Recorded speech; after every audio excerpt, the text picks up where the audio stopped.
Welcome to the Slop Farm. Enjoy the video. You start by loading the VN QR template into your chosen editor. This gets you into the workspace immediately. Once done, locate the QR layer and the logo placeholder so you can replace assets without breaking alignment. Make sure to save a working copy named with a version, for example V1, before editing.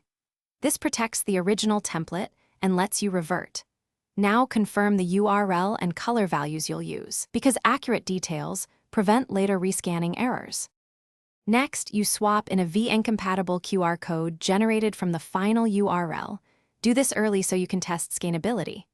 Once the QR is placed, drop in your logo and scale it to about 1/10 to 1/5 of the code so it won't obscure key modules. Then tweak foreground and background colors. Higher contrast, typically 70% or more, ensures phones read the code. Finally, lock layers and export a draft in PNG and SVG for testing across devices. To finish, export the file set, a 300 dpi PNG for print, an SVG for design fidelity, and a compressed web PNG for faster load. Then you must test the code on 3 different devices and scanning apps.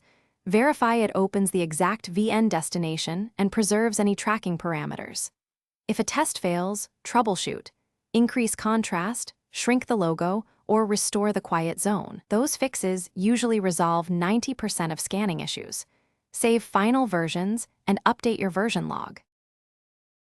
Thanks for watching. Consider subscribing if we helped you today.